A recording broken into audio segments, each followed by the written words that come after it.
Welcome home. You're back quite early today. Well, yeah, I bought sushi for all of us to eat.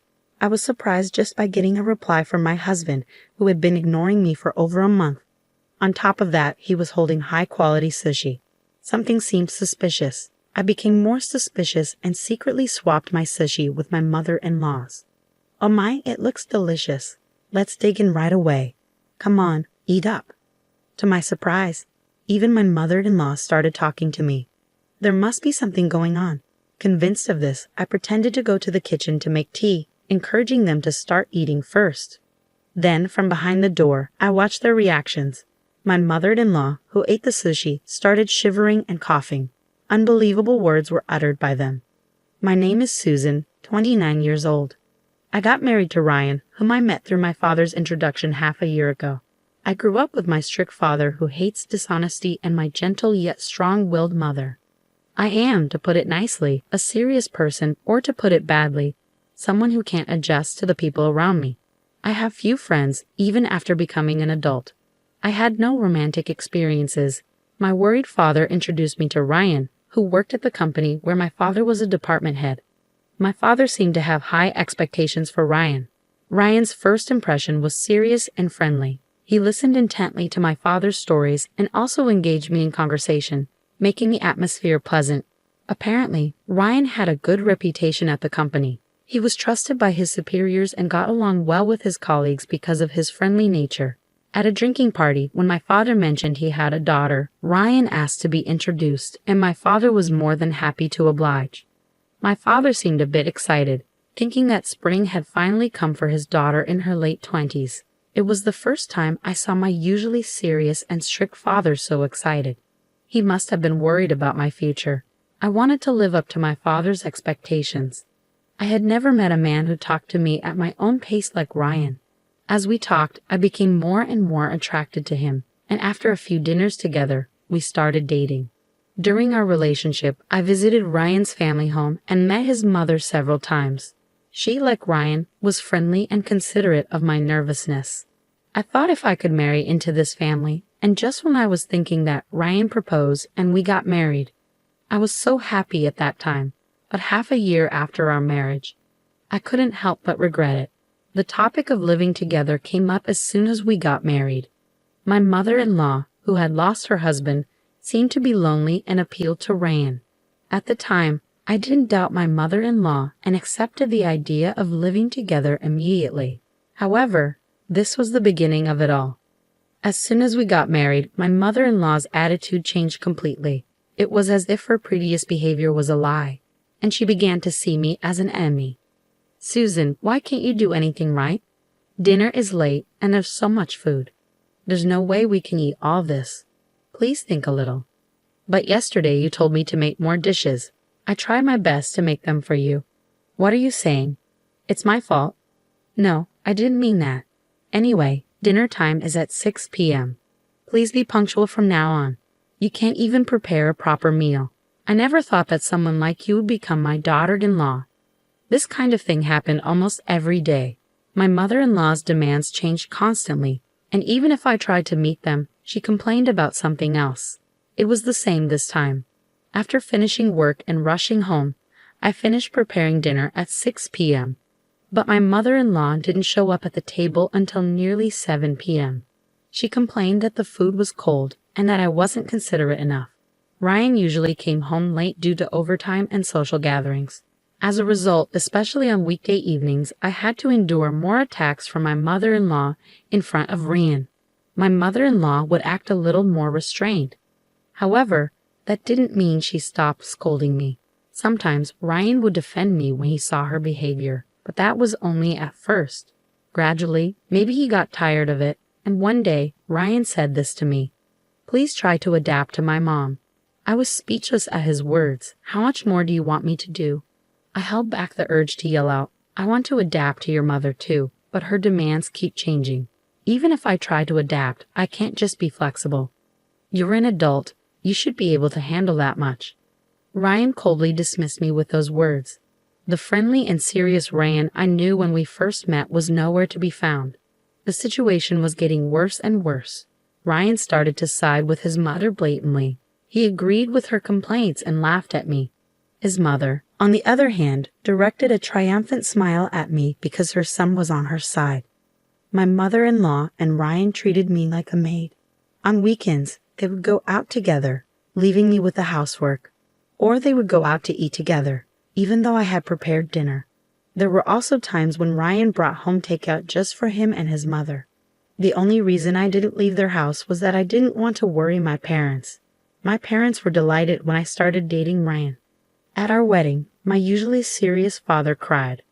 I didn't want to disappoint my parents, who had such high hopes for our marriage and sent me off with their blessings. Besides, if something happened between Ryan and me, it would affect my father's reputation. So even though my mother-in-law mistreated me and my husband didn't stand by me, I decided I had to endure it and keep going. My only comfort was my pet cat, John. When I said I wanted to bring John, who I had bought before getting married, my mother-in-law didn't like the idea, but I insisted. Now, I'm really glad I brought him. After getting married, John comforted me countless times. Somehow, I managed to get through each day, until one day, it started suddenly. My mother-in-law and husband started to ignore me. I was puzzled by the sudden change, with no warning or reason, no matter how much. I tried to talk, but I was ignored. Asking for a reason or trying to compromise was all in vain. Even when I tried to talk or did housework, I continued to be ignored. Then, 1 month later, Ryan, who usually comes home around 7 p.m. at the earliest, came home unusually early at around 6 p.m. that day. As I thought I would be ignored, I called out to him, "Welcome home. You're back quite early today." "Well, yeah, I bought sushi for all of us to eat." I was surprised just by getting a reply from my husband, who had been ignoring me for over a month. On top of that, he was holding high-quality sushi. Something seemed suspicious. Before I could feel happy about him finally speaking to me and buying sushi, I wondered what on earth he was up to. As I found my husband's behavior strange, moreover, Ryan placed my share of the sushi on the table first. For the past few months, there hasn't been a single time when my husband prioritized me over his mother. This is definitely suspicious. As my distrust grew, I secretly swapped my sushi with my mother-in-law's. "Oh my, this looks delicious. Let's dig in. Come on, Susan, eat up quickly." Surprisingly, even my mother-in-law started talking to me. There must be something going on. Convinced of this, I encouraged them to start eating first. "I'll go make some tea. You both go ahead and start eating." "Oh, I feel bad, but you're right. Hot tea is perfect with sushi. We'll start eating, so come back quickly." Pretending to head to the kitchen, I watched them from behind the door. After whispering to each other, my husband and mother-in-law began eating sushi. Then suddenly, my mother-in-law started shaking and coughing violently. Tears filled her eyes as she struggled to speak. Ryan frantically patted her back. She shot him a sharp look. "You, what's going on? Why is there so much wasabi in my sushi? I told you to be careful not to make a mistake. What is this? I put wasabi on Susan's sushi first. There's no way I made a mistake, but I can't eat this. I wanted to see Susan suffer from eating sushi with wasabi, but now the plan is ruined because of your mistake. What are we going to do?" I couldn't stay silent after hearing their conversation. What on earth is going on here? "A lot of wasabi. Did you try to make me suffer?" Both of them had a we're-busted look on their faces. However, my mother-in-law quickly changed her expression and sneered. "That's right. We ignored you for a whole month, but you seemed just fine. So we thought we'd tease you a little." "That's terrible." "What's terrible?" "You should be grateful. Just act like a useless daughter-in-law and stay in the house." Even as my mother-in-law yelled at me, my husband didn't try to stop her. I couldn't take it anymore. I finally let out the words I'd been holding back. "I'm going back to my parents' house." I gathered my essential belongings and put John into a pet carrier. As I walked to the door with my bags, Ryan finally tried to stop me. "Come on, you're joking, right? This is too much just for a little joke." His unapologetic words only strengthened my resolve. Without a word and without looking at Ryan's face, I left his parents' house. My mother welcomed me back home. At first, she looked surprised to see me return so suddenly, but she quickly let me in. "If you don't want to talk about it, you don't have to. But if you're okay with it, I'm here to listen." I told her everything that had happened since getting married. How my mother-in-law bullied me, how my husband gradually took her side, and how I was treated like a maid. I also told her about a month of being ignored and almost being forced to eat sushi with a huge amount of wasabi. I told her everything, and I apologized for causing trouble after she had happily sent me off to get married. I'm sorry, Mom, but I just couldn't take it anymore. It's okay, dear. Your father and I just want you to be happy. We don't want you to be with Ryan if it's causing you so much pain. You've been strong for so long. At my mother's words, the tears I had been holding back began to overflow.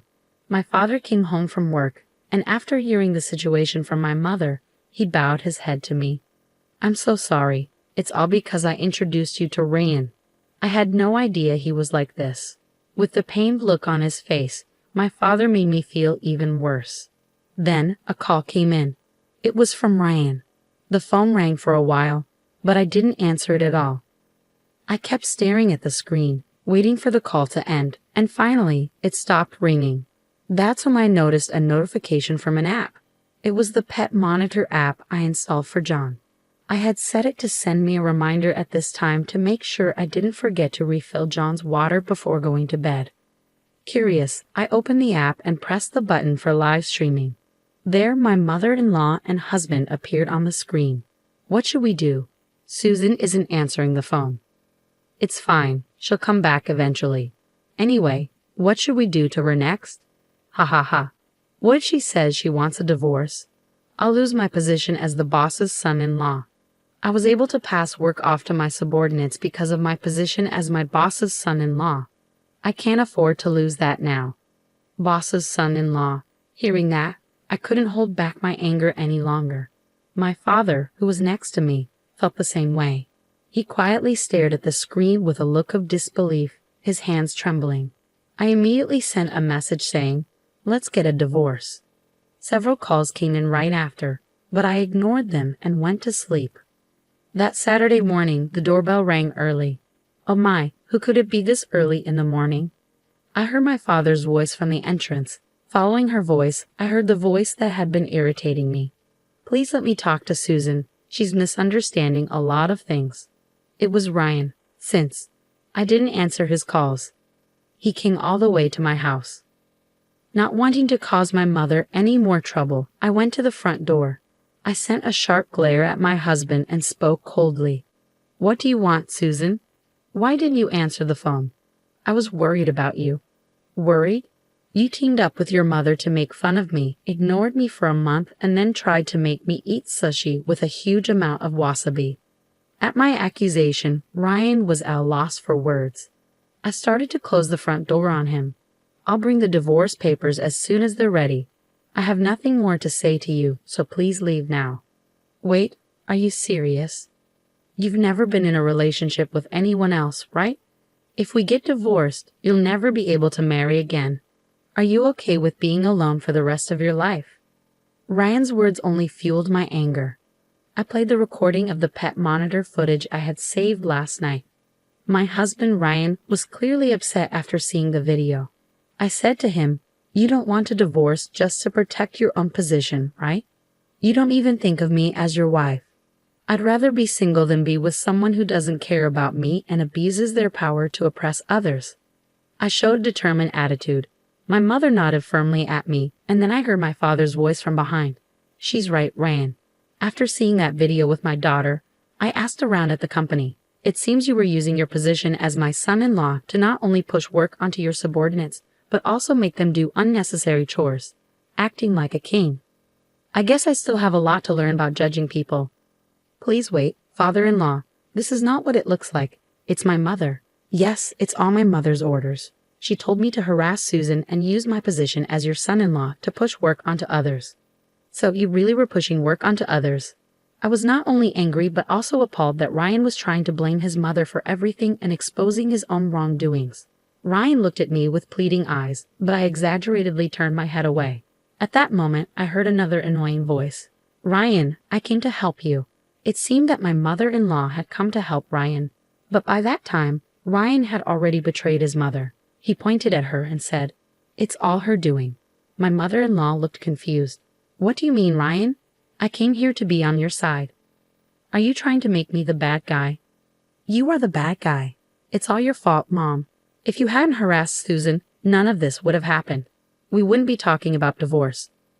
And I wouldn't be worried about losing my position. Don't blame me, it's all your fault for trying to get rid of me. Both of them kept blaming each other, and my father my mother, and I had no choice but to watch in astonishment.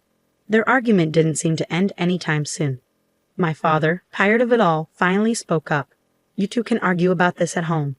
I'm disappointed to find out that you, Ryan, are such a despicable person. There was talk of promoting you, but I'm going to cancel that. Ryan looked at my father with desperate eyes, but my father didn't change his attitude. And then, our divorce was officially decided on the spot. We printed the divorce papers at home and signed them right away. Ryan's misdeeds at work and his divorce from me, the boss's daughter, became well known, and he felt so uncomfortable that he offered to resign. He's been trying to find a new job. But the rumors have spread to other companies in the same industry, and he hasn't been hired. He's trying to switch to a different industry, but it's not going well. After fighting with his mother over this incident, Ryan left his parents' home and started living alone. But he has no money and is living in a shabby apartment. He's doing day labor jobs to get by, barely making it through each day. His mother, who used to dote on him, is now living alone and feeling lonely. The neighbors found out about her mistreatment of her daughter-in-law, and she's living a life without conversation, receiving cold stares. I'm living with my parents again, just the three of us now. That's a burden for my ex-mother-in-law, and Ryan is gone. I can focus on my work better than ever before, and I've been given bigger responsibilities. 1 year after the divorce, I see signs of a new spring coming in my life. The person is a junior colleague with whom I successfully completed a project. Since joining the company, we've worked together many times and built a trusting relationship. Until recently, we only talked about work, but lately I've been invited to meals. The other day, he asked me out. This time, I want to build a happy family, and I believe that with him, my wish will come true.